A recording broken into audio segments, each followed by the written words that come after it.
I'm Autumn Brown, front woman of the eponymously named pop soul band, Autumn. I'm still a mother of dragons. I'm still a bad bitch. And I'm a healing justice facilitator for social movements living on Dakota and Anishinaabe land, currently known as Minneapolis.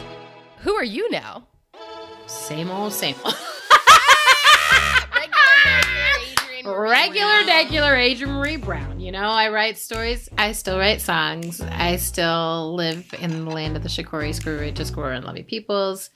And, you know, I think the thing that feels maybe different since you left, I'm really struggling for joy these days. And I want to talk about it some because I feel like it's been such a part of my identity and responsibility. So, but it feels like I'm like, I don't know what the other thing is, but I feel like I'm Adrienne Marie Brown and I'm sad most of the time these days. And it's impacting everything in my life. You know, I'm like navigating from a different place.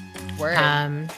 Well, this is How to Survive the End of the World, our podcast about learning from apocalypse with grace, rigor, and curiosity, and also dealing with all of the real feelings that come up when we're living through the end times. So this is the perfect place for us to figure out your joy, sadness spectrum. Yeah, it's shifted a lot. I'm really glad. Before we go on, we're coming back, and I want to say this very explicitly to our listeners that we don't have ads. We really are a listener-supported podcast, and we're really trying to navigate our relationship to capitalism in these end times. So, you know, in an ideal world, everything would be free 99. Like, that's what we would love to offer to you. But in order to offer that, we would have to do a bunch of ads, or we'd have to be in the pocket of philanthropy, or something that we really don't want to do because we want to be able to bring a different nature of conversation to you, which means you have to kind of meet us halfway. We do all of this regardless. Like that's right. are like, we're going to do this no matter what you do. We're going to create this content for you. We're going to have these conversations. We love you. We're going to give it to you. But it helps us so much if you join the Patreon, so we know you're listening, so we know that you're also invested in this co-creation process. And let us know also, we're trying to develop more and more content that is just on Patreon. It's just for the folks who are there. So we want to give you a little amuse-bouche, a little treat, a little extra practice, a little treat, you know? So wherever you want to let us know, you can, some of you are our friends, you can tell us, here's things we would love to hear more from y'all on. Yeah. Here's things, practices we'd like from y'all, right? But get on that Patreon. And we have an exciting season, I think, coming to you. It's going to be a very emergent season.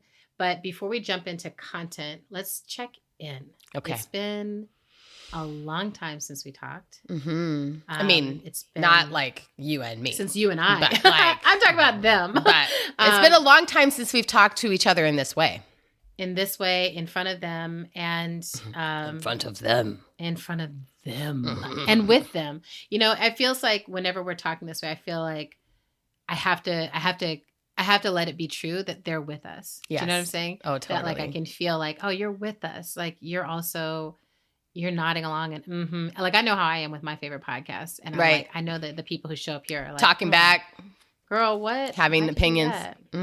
So all right. So I want to start with your check-in. Okay.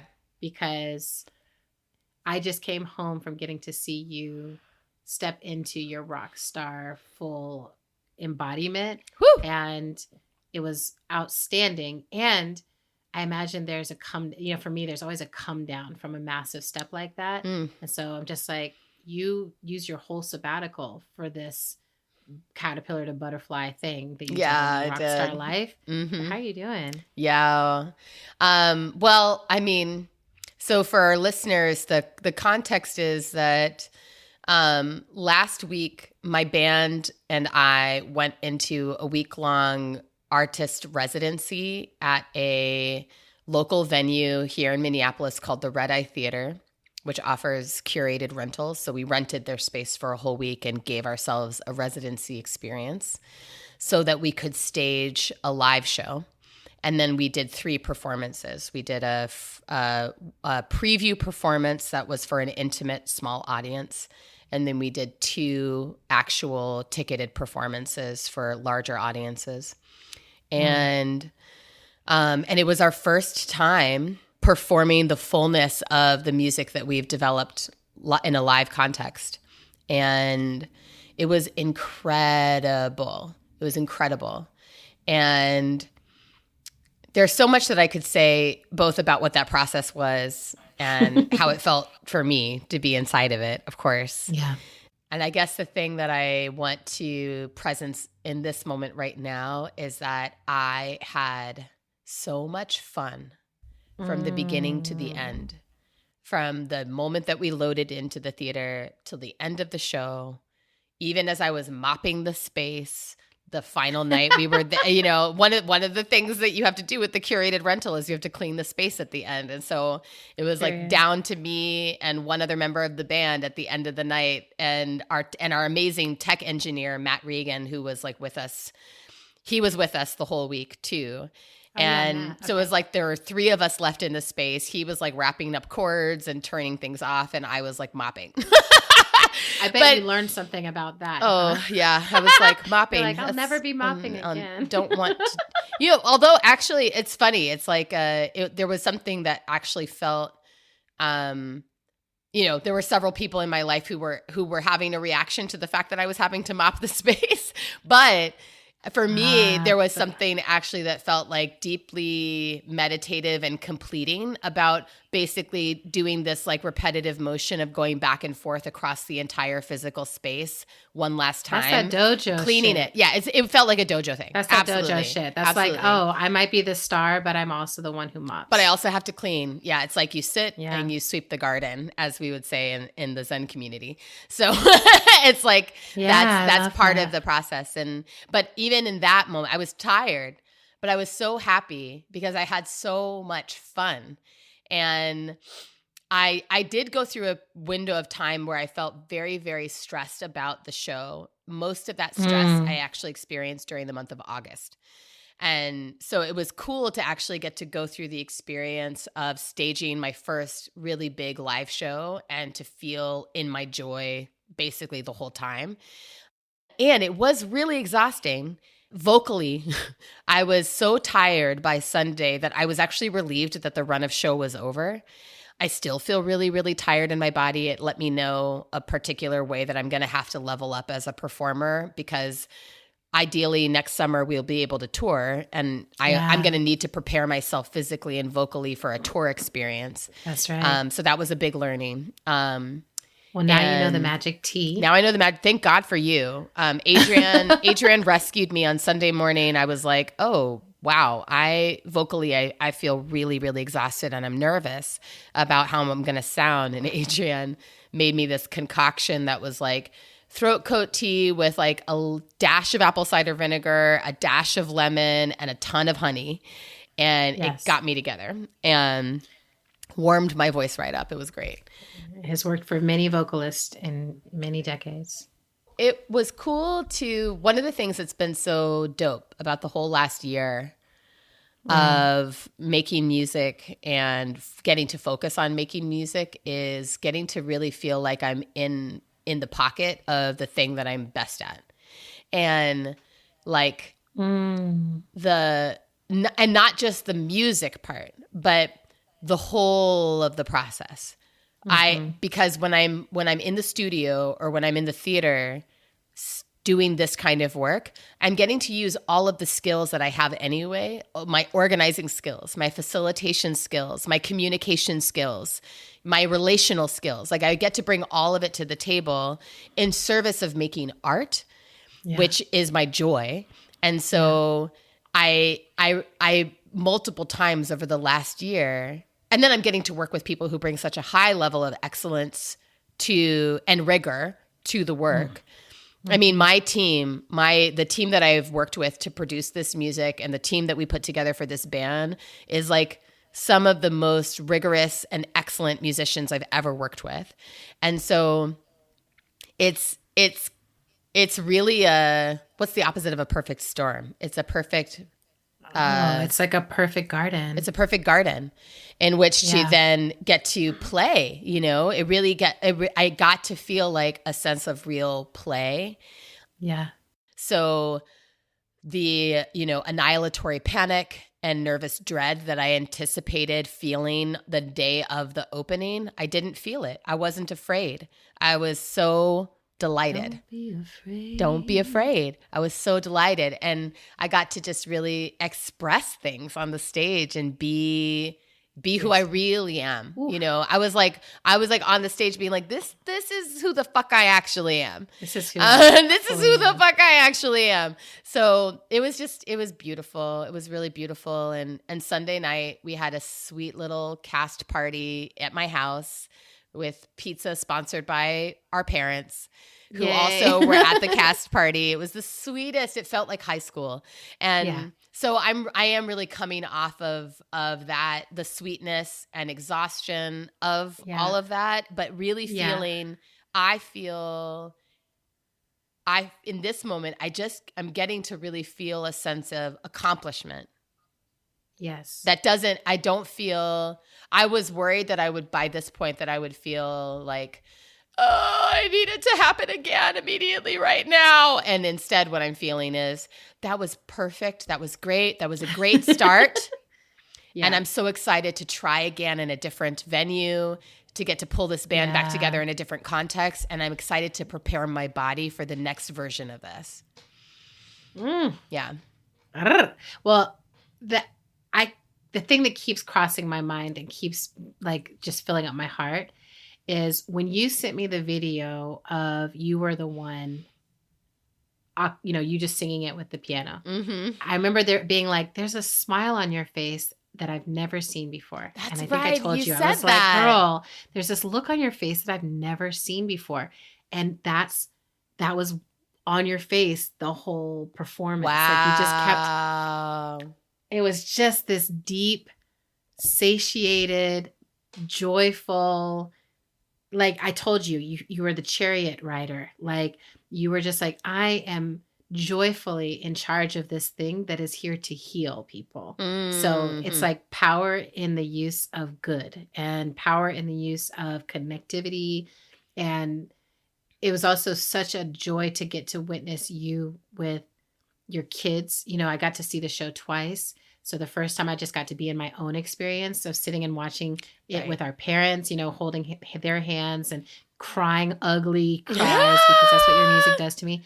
But then the second day, I was flanked by your children and watching them take in, wow, this is our mom. And they immediately, literally the first song, they're all crying. And just shocked and just like, oh my gosh. And then as more stuff starts happening, they're like, this is all my mom. It was just so powerful to be like, is she playing the keyboard? Is she playing that box? Is she like, I was like, everything you're hearing, your mom said, yes, this is how I want it to be. She's in charge of everything you're hearing she's co-creating with all these people. Right. But like, it's called Autumn the Band because all this flowed through your mom, just like you guys did. Oh, it's just so cool. So beautiful. It was so cool to watch, especially one of them is a budding rock star in her own right. So you could just see both the like joy and salivation of like, I want and to the wheels be that. turning. The wheels I'm turning. going to do that. Mm-hmm. What do I need to learn? And I'm just like, it's just the whole thing was just Anyway, so I just wanted to reflect back to you though. That look on your face is gold. Like it's just I'm so happy that you have that. Oh, thank you. Yeah, and so that was that, and then like larger scale, coming back into your life from sabbatical, coming back in, like is anything else basically for the check-in of how you're doing in this moment that you want to bring in? I'm in a season of massive change. And a lot of it though is, I was just talking with a dear friend about this morning that,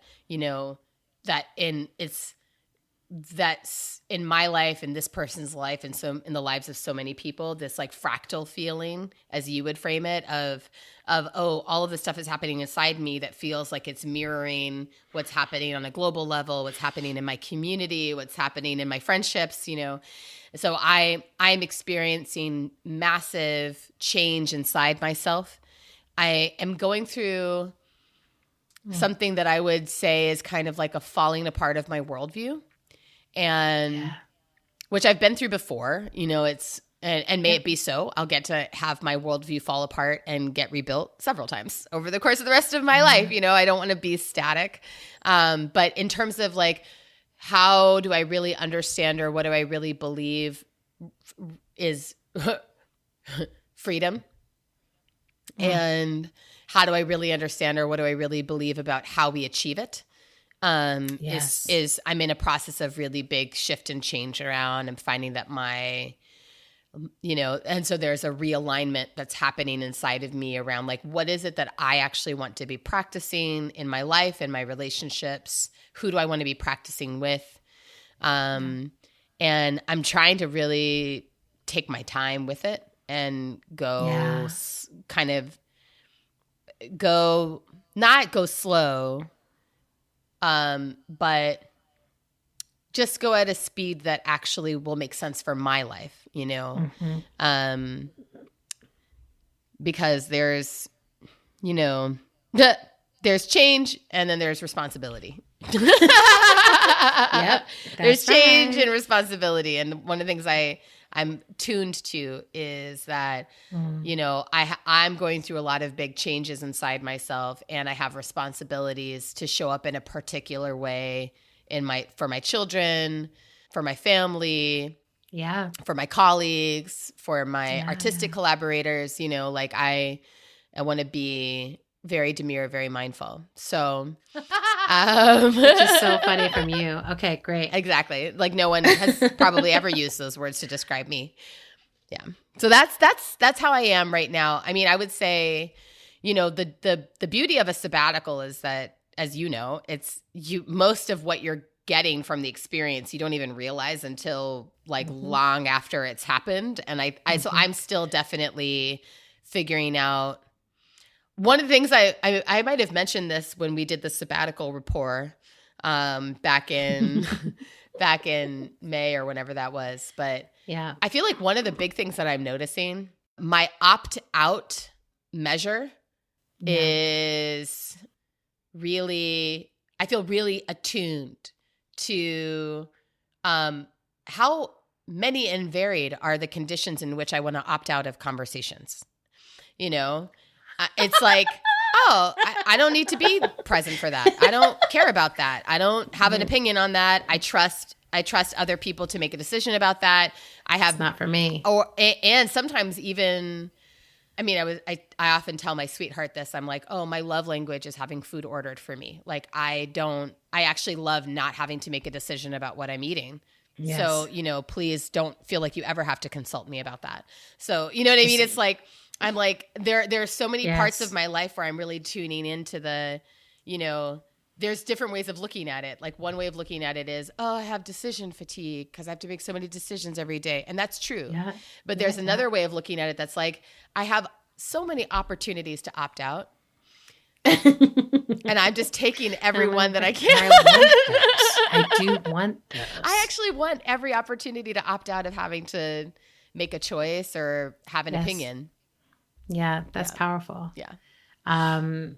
Okay, I love this for you. Now I want to hear. This is a good check-in. Yes, I want to hear your check-in, especially since you're on team. I feel sad all the time. Tell me about that. I feel sad all the time.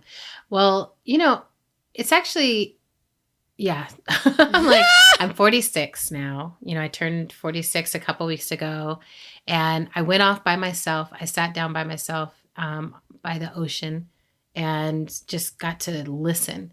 And I feel like I've been going nonstop in a lot of ways, like on a lot of fronts. Like I've been writing and I finished a trilogy. I've been working on this tarot deck and we finished it. We launched a Kickstarter and it kicked ass. It kicked so much ass. It kicks so very much ass. Like I don't even know how to describe how. I feel like you raised like quadruple the amount of money that you had a goal of raising? Oh, no. So we said that we wanted to raise 15K because we were like, this will at least let us get to printing, right? Right. We know that we needed the project is probably cost like 200,000 by this point between all the artists and the labor and everything else. Right. But we were like, at least we just want it printed. Like I was just like, I just can't live if this doesn't see the light of day.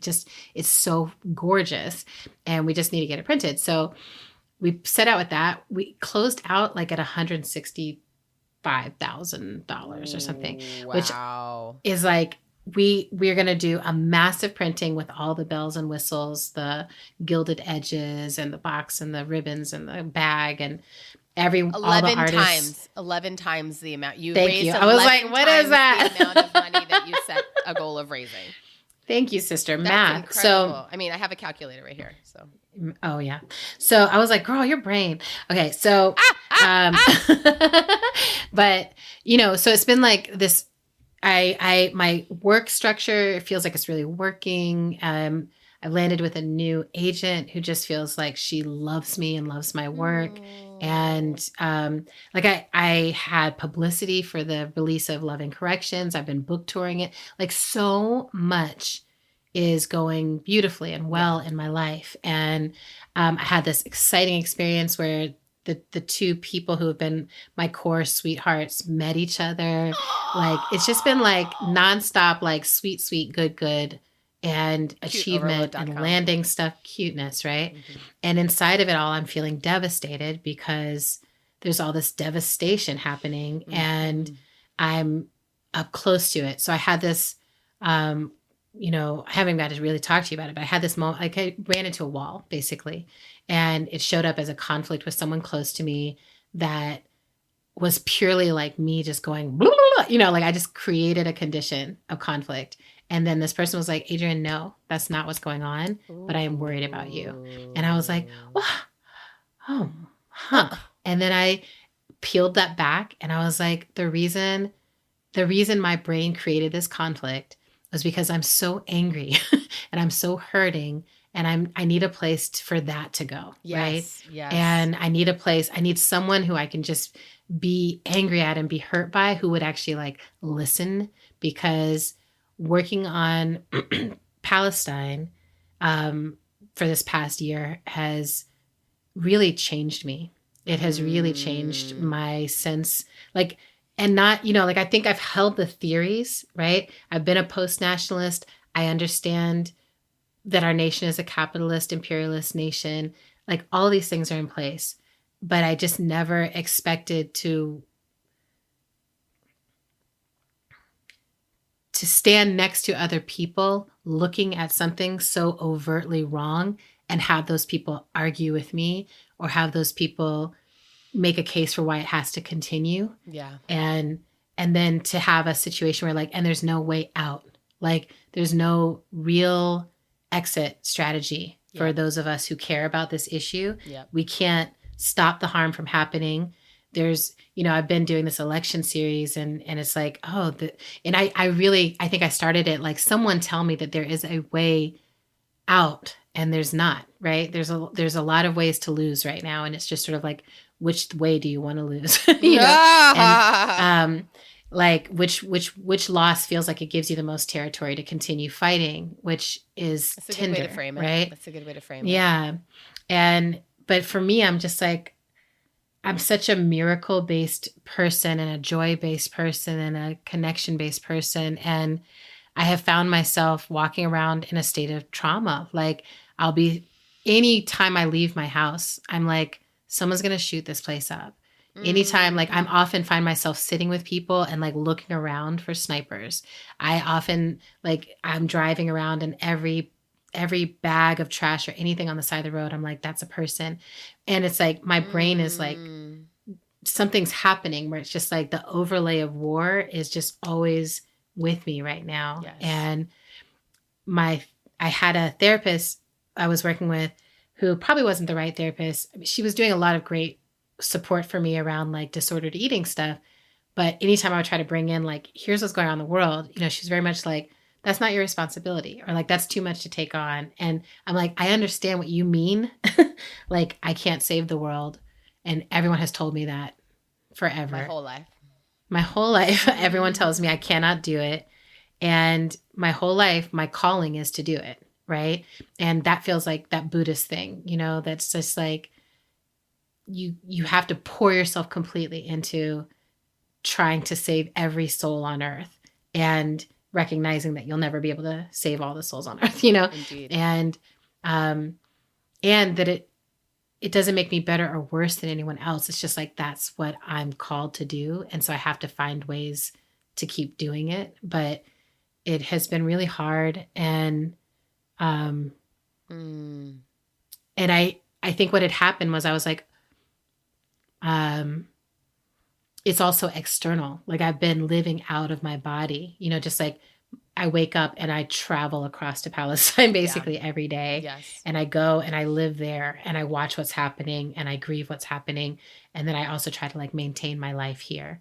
And then also I'm like, but I'm still not doing enough, because like, why haven't I given that same level of attention to the Sudan and to the Congo and to Haiti? And like, why, you know, I need to find more energy within myself to give. I need to be giving so much to more. Bear I witness feel to more. lazy. I feel like weak, you know, like I just feel all these things that I'm like, and I'm not supposed to feel any of these things. Like, I feel like the way that people perceive me, or the way that people reflect back to me, is like, thank you so much. You help us.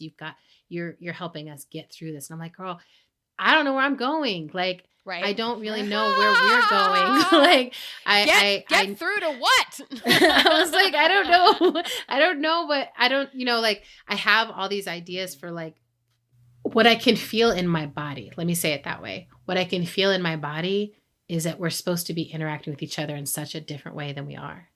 And the disjointing, like the pulling apart of feeling that inside and then going into the world and having it be so otherwise. Yeah. And trying to understand, like, you know, we live on such a miraculous earth. Like, why are you shooting each other up? Like, we live on such a beautiful planet. Like, why don't we want to protect it? And how do I protect this earth and also care about all these people? Like, it's just really been a lot. And I hit the wall, and I'm so grateful for friends and for tools, because my friends were like, girl, you're all outside yourself right now, and you need to get back in the container of your body, container of your life. Like, there is a limit to what you can do in this lifetime. And it's good that you have that limit. Right. And also, like, let's think this through. And so talking it through with people and being like, oh yeah, like, I do know someone who can help me. Because I was like, there's no kind of therapist who can be like both radical and somatic and deal with like child trauma. And, you know, there's just no one. There's nobody. Right. And then as soon as I was like, I need someone like this person. And it was like, oh, this person actually just moved to be close to you and like blah, blah, blah. So I was like, oh. It's like you're in a tunnel, but there's people on either end of the tunnel who are like, okay, let's just throw her a thing. We're going to get her. Throw her something. Do you want to go this way, that way? Like, there's you're good in each direction, but you do have to move. You do have to move through the tunnel. Mm-hmm. Right? Because the tunnel really occludes the view. It makes it so there's no, I was like, for me, I'm just like, there's just no move. And each conversation I've been having has been helping me just ground. Yeah. Like, it's like, oh, nobody actually knows the way through this. A lot of people are being like, yeah, I'm trying to figure out how to live a good life and be a good person and be responsible to a world that is, you know, dying in a many, many different ways around us. I'm trying to find my right relationship to death and to justice and to all the things. And so it's like, come back into your life. Notice are you hydrated? Notice if you've eaten today. That like, part. Did you move your body? You know, like I've been getting so still, and it's like, oh, move your body. Yeah. Like, go move your body, make love, make a poem, make a song, make things. Like, you know that works. So I feel like I'm in that place, right? Where I'm like, a lot had been building up without being transmuted. Released, transmuted, shared. And then I have to be really proactive about not taking on the persona that people are projecting onto me. Girl. Really letting that be their own thing, Mm-hmm. and like staying in like I am a person in a body in a very upending and disorienting time, and I am not the ground. I am not the bridge. I am not the orientation. I am another person in there with people, right? Right. And I have to remind myself of that too. That I'm like, oh, I don't have to like I don't have know to know shit. how we do this. You know, Right. I was like, I can't stop that man from being executed. I can't stop that bomb from being dropped. What Right. can I do? And bring your, you know, I know that for me, it always works to bring my attention there. But I think it's actually why I'm excited about the season we're heading into together, Mhm. because what I have learned is I do have an immense capacity for solidarity. Yes. And I do think that solidarity is one of the most important and radical acts of love that we can give each other. But I don't think most of us, one of the most misunderstood. and I think one of the most, that's what I was going to say. Oh, I was wow. like, that's deep, right? Because I was like, I don't think people understand what it actually looks like and feels like to live a life of solidarity. Mhm. I think people focus on the performative aspects of it and not necessarily on like enduring comradeship and solidarity. Like our liberation is all tied up together, right? Mhm. It's that Indigenous woman, Lily. We're gonna have to have the name because this is gonna come up. But if you've come here to save me, basically. Like, If you've come here if because you've come you're here to save me, fuck off. fuck off. Please fuck directly off. But if you've come here because your liberation is tied up with mine, then let's roll, basically. Yeah. And I've been feeling that so much this year. And when stuff first started happening, I got to have this conversation with Hala Alian about endurance, which we included in the feed here. And I remember being like, oh, Hala is so clear that like we need to talk about endurance like immediately. And I was like, don't we need to talk about these other things? But I'm so glad we talked about endurance, because endurance is such a core part of solidarity. Yes. And I think what happened to me over this past week was like hitting the wall where I was like, I haven't been doing my endurance practices. And so it's making me feel like I can't do anything. And that's where solidarity falters, is when you're like, it's just too much. I can't do anything. So I'm out. I'm going to tap out completely and not do anything. So the only other thing I wanted to add on the, like, how I'm doing is I'm feeling like I have completed a first phase of my professional life. No, probably a second phase. Like, I feel like I've completed, like, the first phase was being actively in organizing movement, job, work, and like facilitating and doing all that. And I feel like the second phase was like the first round of my writing, where it felt like almost all of that writing was in some way reflecting and drawing from the wisdom of that first phase, right? Where it's like, okay, here's everything I learned as a facilitator, as a mediator, as a movement worker. Here's everything I learned within this container. And it feels like some completion, like with Love and Corrections coming out. And even once the third book of the trilogy comes out, that's really a movement trilogy. You know, I can really understand that that's what that is. And so I feel like I've hit this now. I'm like, okay, let's go to the next phase, level up. And I feel really excited because I don't fully understand what all that means. But there's something in me that's like so hungry to like be a better writer, to do bigger projects, to get more support, to just pour myself into like 1 to 3 projects at a time. You know, I'm still me, so I can't be like one. It can't be just one. I definitely, it can't be just one. I don't think that would work for me. But I do think like being able to give myself a big nonfiction project, a big fiction project, and then like podcast, you know, I feel like that will be a really satisfying place. Yeah. And I'm trying to figure out if social media is a part of that or not. You know, I've been dabbling, but I'm pretty sure that some of my sadness is because you can't really dabble in empire. And I think social media, I'm really starting to understand. I'm like, it just is a tool of empire. It just is a tool of empire. Is. Yeah. And like, even if I make the best meme carousels of all time, I'm still making them inside that space that wants to make me feel hopeless. Yes. And it trades on your hopelessness. Exactly. Literally on the market. Yeah, I'm really like, well, you know, I was like, so if I was trying to make that offer some other way, like what would I do? I don't know yet, but I'm starting to get to that place where I'm like, okay, like what's next. Well, and what's exciting to me about these kinds of moments, especially for us visionaries, is like we forget that we also get to build the platforms if we want to, you know? Yeah. And I know I've referenced this person's work before, Jaron Lanier, who wrote the 10 Reasons to Get Rid of Your Social Media Account right now, but has written so many books about like digital platforms and surveillance and like what technology we have and what technology we could have.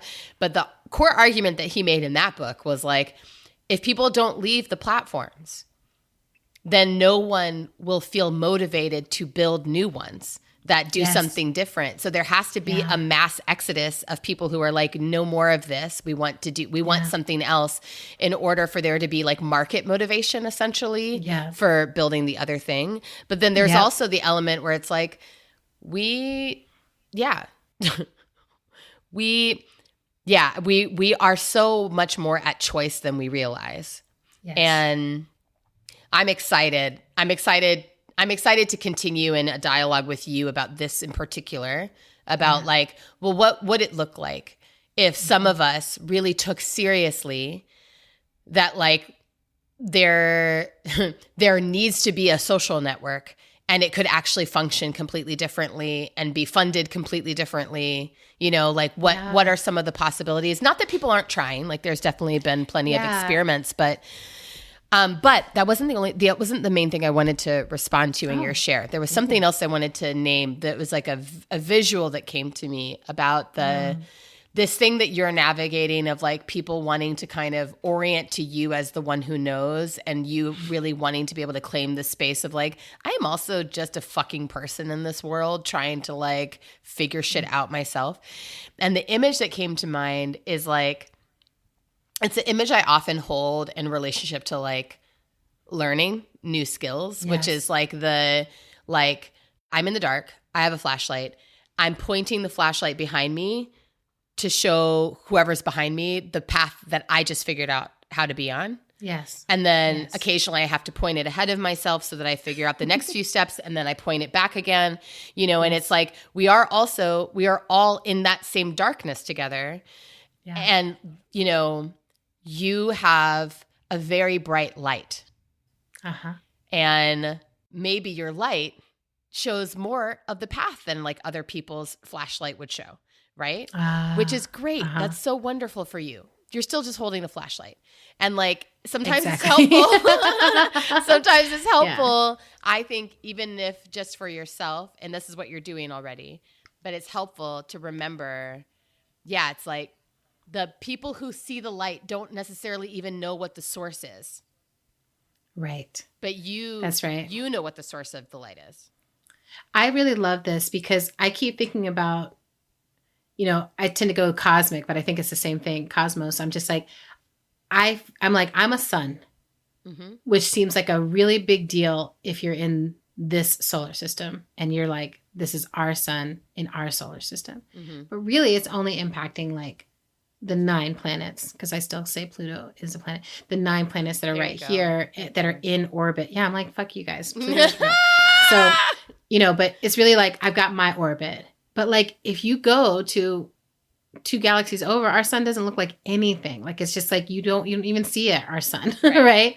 And like, very quickly, our sun can become another insignificant thing, or just a gorgeous light in the sky or whatever. Right. But there's so many, and it really matters which system you're in and what you're even, are you looking up, right? Yeah. So I feel like that, right? Where I'm like, yes, I am a light in the darkness, and so are you, and so is Kavita, and so are all the people that we love. You know what I'm saying? Right. Like, we've got systems, so and many we're all lights in the darkness, in all these different orbits with each other. And my orbit, I think what I've been leaning into is like, much more of my orbit is shaped by doubt than by wisdom. Like, any wisdom that I gather, it comes from me being like, I don't know. I don't know. I don't know about that. I don't know if that's quite the way or that's quite the way. There might be this other way. And I do know that, like, I think pleasure is a part of what we're supposed to be. Like, you know, I'm like, I don't know, but I don't think all these orgasms are a waste. I think they're how I'm surviving. No, I don't think this, you know? Right. So we're going to have amazing season ahead of us. And it's going to be a mixture of you and I just talking to each other about things and bringing some people on to talk with us. But there's a lot of conversations we need to just have with each other, I think, because I'm really curious about, just how we're practicing solidarity in our own lives, like what that looks like, and then what we are learning about solidarity in the world. And then there are people that we want to bring in to be in these conversations with us who help us understand, especially at this intersectional moment, right? What it means to be in solidarity with multiple things, especially when it seems like it puts us at odds to try to be in solidarity with multiple things. So right now, the big thing that's playing out is people being like, there's no way to be in solidarity with Palestine and in solidarity with all the people who would be negatively impacted by a Trump presidency. Like there's folks who are just like, there's just no way to do that. And I'm like, I think there are ways to be in solidarity with both. You know, the thing I keep saying is I think you can be anti-fascist and anti-genocide and find the move to make in this moment. Right. But it's a lot of solid, you know, for me, I'm just like, anytime someone tells me that I can't love two things at once, I'm like, I'm Polly. Well, and it's like, I can do it. I mean, our political system is so elegant in how it obfuscates reality. I mean, it's so the level of lie that is like a part of the political system is like so wild. And it's incredible. I was just having a conversation with a beloved person who has a friend who is Arab American, and this friend is like really does not want to vote for Kamala Harris. And the person I was speaking to was just like, I just don't understand. Because like, okay, I get the genocide, but like, do you really want a Trump presidency? And it was just, it was so wild. And it was a beautiful moment for us because I was able to say like, hey, let's slow down into the experience that your friend is having.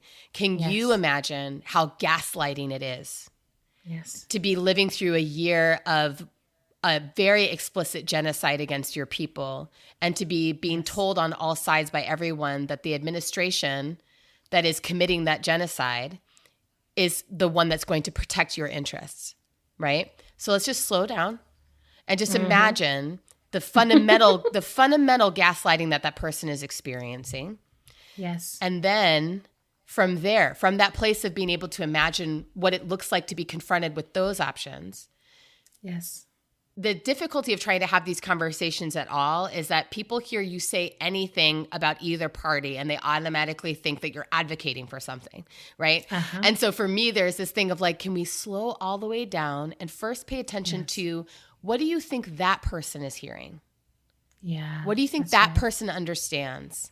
Can you get more familiar and closer to what that person might understand? And then take that in the context of both of these parties are fundamentally committing crimes against humanity. That's what they're doing. That's what the system does. And so there is no morality in either of these choices. This is not about making a moral choice, right? As you've been talking about in the election series, as many folks on the left have been talking about, this is fundamentally about making a strategy decision about which political landscape we want to be navigating going forward. The vote in this election should not, I don't think, represent anyone's actual political beliefs. No, I agree with you. You know what I'm saying? I think that, which is such a weird thing, right? Like to be in a two-party system that's run by elites is a constant gaslighting experience where what should be happening is that you get to vote, here's my politics, here's the person who most represents them, and they have a viable chance of winning. And so boom, right? Because I can see a multitude of candidates. So I'm like, these are the candidates who actually share my values. They share, or they say that they share my values. I can see that. They have no chance of actually contending for power in this election. So I can't in good faith point people in that direction, right?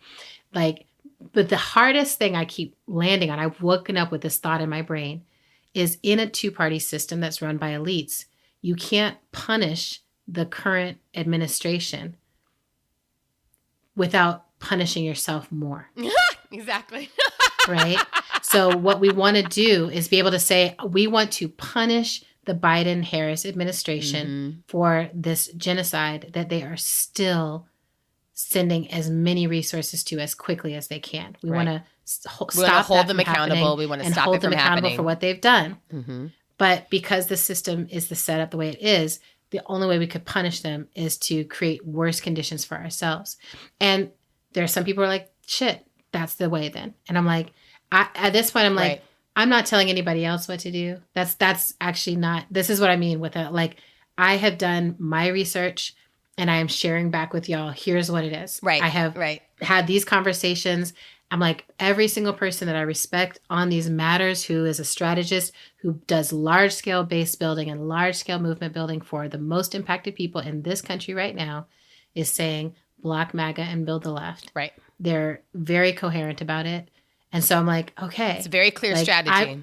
I'm not trying to be smarter than the people. That's always been one of my values, right? Is that I'm like, I'm not trying to be off on some universe, some planet where the people can never come, being like, here's what you should do.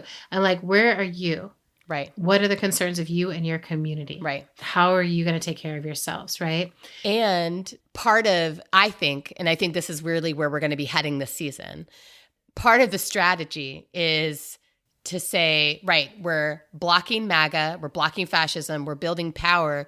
And part of our power building is actually fucking slowing down and listening to people and building a real base and building the skill to actually hear what people are hearing, right? Exactly. So in the case of this story of the friend, it's like, can you build the skill set inside yourself to slow down and hear what this person has to say so that you can figure out someone who's directly impacted by the genocide. Right? Yes. And it is having a different political viewpoint of the situation than you, because this is one of the things that on the left, we've lost the skill set of actually being able to meet people and then build with them when they have a different political viewpoint. That's right. And now, and I, so not to bury the lead too much, but really what you and I are going to try to do with this season is to say, how do we rebuild the skill of actually practicing solidarity with other people, including and especially solidarity with people who have different political viewpoints than our own. Yes. Yes. I think it's going to be a really rigorous, juicy, hard, expansive season. And there might be other pieces to it. We want to do top culture still. We want to still do, there's this new section we came up with called Does This Exist? Which we may or may not do, because I'm always coming up with ideas and being like, does this exist? Someone invented this? Did anyone invent this? Because I want to give it away for free. Like, if someone has not, then it should exist. Right. All right. Shake these bones, oh, we're gonna shake these bones, oh, we're gonna shake these bones, oh, we're gonna shake these bones. Thanks for listening to our show. We're on Instagram at End of the World PC. We're also on Facebook at End of the World Show. You can make a sustaining donation to our show by visiting our patreon.com/End of the World Show page. Another incredible thing you can do to help our show sustain itself. We're getting back in the saddle. We are getting back in the saddle. Write us a review on Apple Podcasts if you're an iPhone person. Thank you. How to Survive the End of the World is produced and edited by the dashing Zach Rosen. And the transcripts are both in our show notes and on our website at endoftheworldshow.org. Music for today's show comes from Tunde Alaniran and the Bangsons. I love you so much, sister. I love you too. Have a great afternoon. So glad to be back with you. Mwah. Here we go. More. Bye. Bye.